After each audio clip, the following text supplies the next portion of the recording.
I sat in my favorite armchair, staring at the trust fund document in my hands. My mind kept wandering back to my granddaughter, who had ignored me for 4 years. I had always been a bit of a pushover when it came to my family, and I couldn't understand why she had suddenly stopped talking to me. But then I received a call from her, begging for my help. She told me she was in $30,000 debt and needed my trust fund to pay it off. I was taken aback by her request, but I wanted to help her. I had always been a bit of a softie when it came to my family, and I couldn't bear the thought of her struggling. But then she made a chilling demand: hand over the trust fund or else. I was shocked by her audacity, and I couldn't believe she would resort to blackmail. I tried to reason with her, but she just kept repeating her demand. I was torn between my love for her and my anger at her betrayal. I didn't know what to do, but I knew I had to protect myself and my trust fund. I decided to seek the advice of a lawyer, hoping to find a way to resolve the situation without giving in to her demands. As I sat in the lawyer's office, I couldn't help but think about how my granddaughter had changed. She had always been a sweet and loving child, but now she seemed cold and calculating. I couldn't understand what had driven her to this point, but I was determined to find out. The lawyer listened to my story and nodded sympathetically. "Don't worry, we'll figure out a way to deal with this," he said. "But first, we need to get to the bottom of what's going on. Can you tell me more about your granddaughter's past?" I hesitated, unsure of how much to reveal. But something about the lawyer's kind eyes put me at ease, and I began to tell him the whole story. I took a deep breath and began to tell the lawyer the whole story. "Well, my granddaughter has always been a bit of a wild child," I said. "She's always been impulsive and reckless, but I never thought it would come to this. She's always been a bit of a handful, but I've always loved her dearly." The lawyer nodded sympathetically. "I see," he said. "And when did you first notice that she was in trouble?" I thought back, trying to remember the exact moment when things started to go wrong. "I think it was about 4 years ago," I said. She had just graduated from college and was trying to make it on her own. She was working a few part-time jobs, but she was struggling to make ends meet. I tried to help her out, but she was too proud to accept my assistance. The lawyer nodded. "I see," he said. "And did you notice any changes in her behavior around that time?" I nodded. "Yes, I did. She became more and more withdrawn.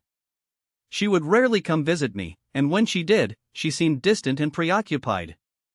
I tried to talk to her about it, but she just brushed me off." The lawyer scribbled some notes on a pad of paper. "And when did you first find out about the debt?" I hesitated, feeling a pang of guilt. "I didn't find out about it until recently," I admitted. "She called me out of the blue and told me she was in trouble. She said she had accumulated a lot of debt and needed my help to pay it off." The lawyer raised an eyebrow. "And did she tell you how she accumulated this debt?" I shook my head. "No, she didn't. She just said she had made some bad decisions and needed my help to get back on her feet." The lawyer nodded thoughtfully. "I see," he said. "Well, it sounds like we have a bit of a situation on our hands. But don't worry, we'll figure out a way to deal with it." I felt a surge of relief at the lawyer's words. Maybe, just maybe, we could find a way to resolve this situation without things getting any worse. But as I left the lawyer's office, I couldn't shake the feeling that something was off. My granddaughter's behavior had been strange, to say the least, and I couldn't help but wonder what had driven her to this point. As I walked home, I couldn't help but think about all the what-ifs. What if I had been more involved in her life? What if I had been more supportive? What if I had been more willing to listen? I sighed, feeling a pang of regret. Maybe if I had done things differently, things wouldn't have come to this. But as I approached my front door, I was startled by a sudden noise. I turned to see a strange car parked outside my house, and a figure lurking in the shadows. My heart began to pound as I realized that something was very wrong. Who was this person, and what did they want? I tried to stay calm, but my mind was racing. Was this somehow connected to my granddaughter's debt? Was this person here to collect? I took a deep breath and approached the figure, trying to stay calm. "Can I help you?" I asked. The figure stepped forward, revealing a tall, imposing man with a menacing scowl. "You're the one who's been helping your granddaughter, right?" he growled. I nodded, feeling a surge of fear. "What do you want?" The man sneered.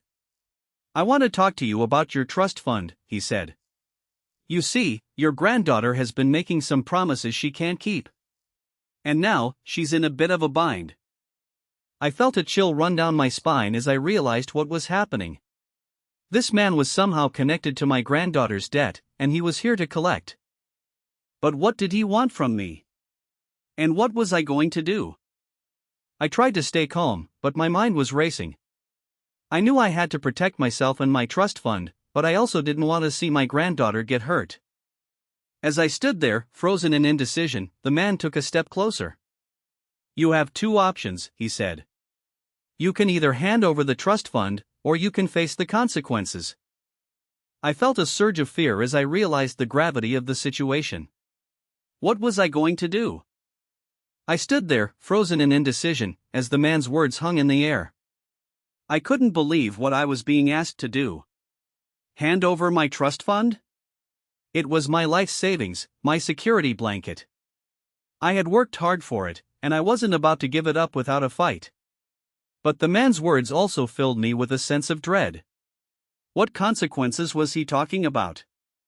What would happen to me, to my granddaughter, if I didn't comply? I tried to stall, to think of a way out of this situation. "I need time to think about it," I said, trying to sound calm. The man raised an eyebrow. "You don't have time to think about it," he said. "You have to make a decision now." I felt a surge of panic. I was being backed into a corner, and I didn't know how to get out. I thought about my granddaughter, about how she was in trouble and needed my help. But I also thought about myself, about how I had worked hard for my trust fund and didn't want to lose it. I was torn, and I didn't know what to do. The man took another step closer, his eyes glinting with a menacing light. "Listen, old man," he said. "I'm not playing games here. You need to make a decision, and you need to make it now." I felt a cold sweat break out on my forehead as I realized the gravity of the situation. I was being threatened, and I didn't know how to respond. I tried to think of a way out, but my mind was a blank. I was trapped, and I didn't know how to escape. The man's words were like a knife to my heart, cutting deep and causing me pain. I felt a sense of desperation wash over me, and I knew I had to do something. But what? I looked around, trying to think of a way out. But there was none. I was alone, and I was at the mercy of this stranger. I felt a sense of hopelessness wash over me, and I knew I had to make a decision. I took a deep breath, trying to calm my racing heart.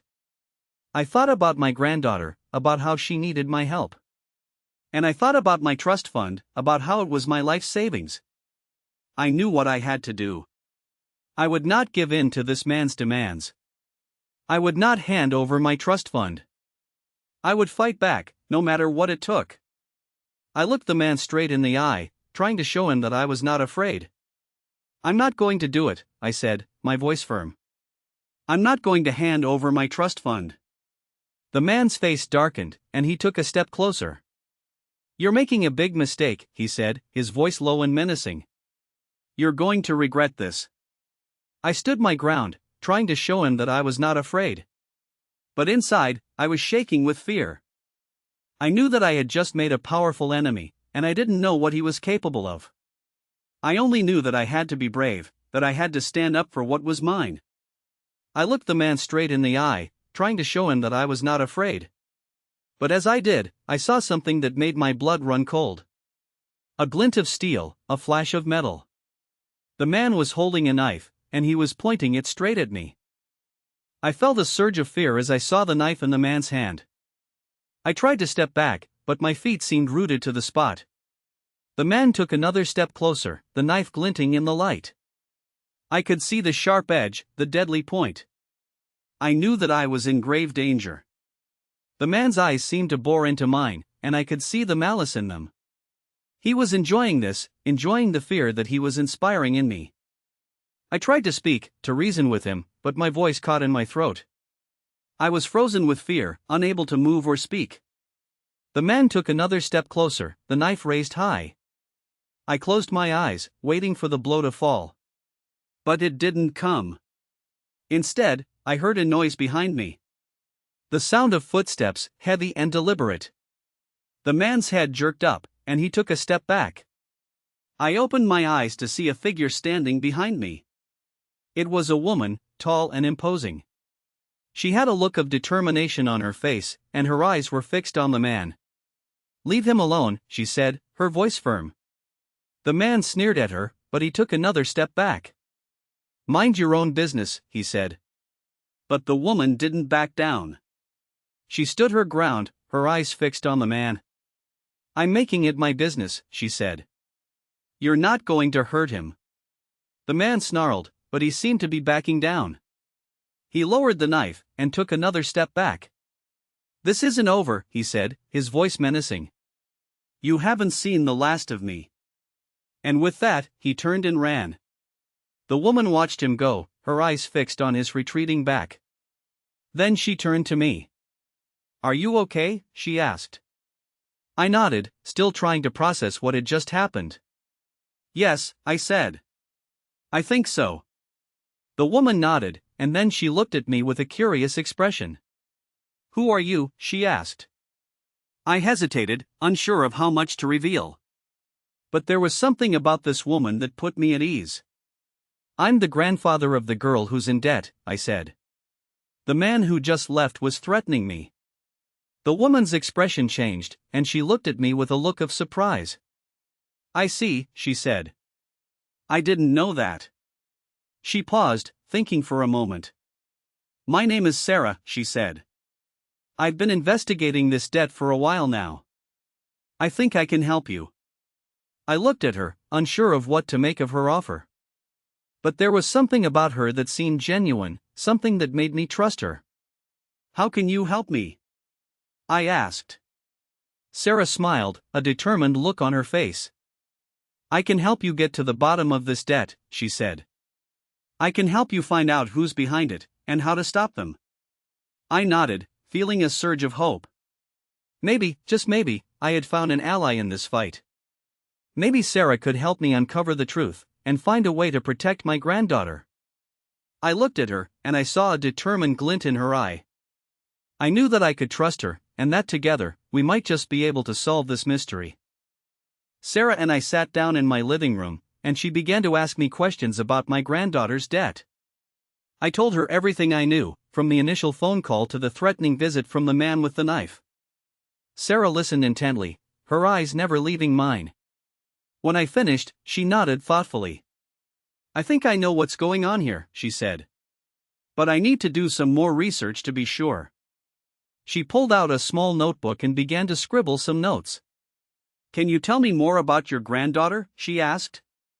"What's her name, and what's she like?" I smiled, thinking about my granddaughter. "Her name is Emily," I said. "She's a good kid, but she's always been a bit of a wild child. She's impulsive and reckless, and she's always getting into trouble." Sarah nodded, her eyes never leaving her notebook. "I see," she said. "And do you know anything about her financial situation?" I shook my head. "No, I don't. She's always been secretive about her finances. But I do know that she's been struggling to make ends meet lately." Sarah nodded again, her eyes scanning her notes. "I think I'm starting to get a picture of what's going on here," she said. "But I need to do some more digging to be sure." She stood up, tucking her notebook into her pocket. "I'll be back in touch soon," she said. "In the meantime, I want you to be careful. If that man with the knife shows up again, don't hesitate to call the police." I nodded, feeling a surge of gratitude towards Sarah. "Thank you," I said. "I really appreciate your help." Sarah smiled, her eyes crinkling at the corners. "Don't thank me yet," she said. "We've still got a long way to go before we can solve this mystery." And with that, she turned and left. I watched her go, feeling a sense of hope that I hadn't felt in days. Maybe, just maybe, Sarah could help me uncover the truth behind my granddaughter's debt. Maybe we could find a way to protect her from the men who were threatening her. I sat down in my armchair, feeling a sense of determination wash over me. I was going to get to the bottom of this, no matter what it took. I was going to protect my granddaughter, no matter what. I sat there for hours, my mind racing with thoughts and questions. Who was behind my granddaughter's debt? What did they want from her? And how could we stop them? I didn't have any answers, but I was determined to find out. I was determined to solve this mystery, no matter what it took. As the sun began to set, I heard a knock at the door. I got up to answer it, expecting it to be Sarah with some new information. But when I opened the door, I was shocked to see my granddaughter standing there. "Emily," I said, my voice trembling with surprise. "What are you doing here?" Emily looked at me, her eyes filled with tears. "I'm in trouble, Grandpa," she said. "I don't know what to do." I felt a surge of fear, and I pulled her into a hug. "What's wrong?" I asked, my voice shaking with worry. Emily pulled back, her eyes filled with tears. "It's the debt," she said. "I owe them so much money, and I don't know how to pay it back." I felt a surge of anger, and I knew that I had to do something. I had to protect my granddaughter, no matter what it took. I pulled Emily into the house, and we sat down in the living room. I could see the fear in her eyes, and I knew that I had to do something to help her. "Tell me everything," I said, my voice firm but gentle. Emily took a deep breath, and then she began to explain. "I've been in debt for a while now," she said. "I've been trying to pay it off, but it's just getting worse and worse. And then I started getting these threatening phone calls. They're saying that if I don't pay up, they'll hurt me." I felt a surge of anger at the thought of someone threatening my granddaughter. I knew that I had to do something to protect her. "Who's behind this?" I asked, my voice firm. Emily shook her head. "I don't know," she said. "I've been trying to figure it out, but I just can't. They're always calling me from different numbers, and they never leave a message." I nodded, my mind racing with thoughts. I knew that I had to do something to help Emily, but I didn't know where to start. I looked at her, and I saw the fear in her eyes. I knew that I had to do something to make her feel safe. "You're going to stay here with me," I said. "You're not going to go anywhere until we figure out what's going on." Emily nodded, looking relieved. "Thank you, Grandpa," she said. I smiled, feeling a sense of determination. I was going to protect my granddaughter, no matter what it took. As the night wore on, I couldn't shake the feeling that we were being watched. I kept looking over my shoulder, expecting to see someone lurking in the shadows. But there was never anyone there. I tried to focus on Emily, to make sure that she was okay. But my mind kept wandering back to the threatening phone calls. Who was behind this? And what did they want from Emily? I knew that I had to do something to find out. I pulled out my phone, and I dialed a number. "Sarah, it's me," I said, when she answered. "I need your help. Emily is in trouble." There was a pause on the other end of the line, and then Sarah spoke up. "I'm on my way," she said. "We'll figure out what's going on, and we'll make it stop." I felt a surge of gratitude towards Sarah. I knew that I could count on her to help me protect Emily. As I waited for Sarah to arrive, I couldn't shake the feeling that we were running out of time. I knew that the person behind the threatening phone calls was getting more and more desperate. And I knew that we had to do something to stop them before it was too late. When Sarah arrived, we sat down in the living room and started to brainstorm. We went over everything that Emily had told us, and we started to come up with a plan. We were going to find out who was behind this, and we were going to make them stop. But as we were talking, I heard a noise outside. It was a faint scratching sound, and it was coming from the window. I felt a surge of fear, and I knew that we were in trouble. I immediately got up and went to the window to investigate the noise. As I looked out into the darkness, I saw a figure trying to pry open the window. My heart racing, I quickly ran back to the living room and alerted Sarah and Emily.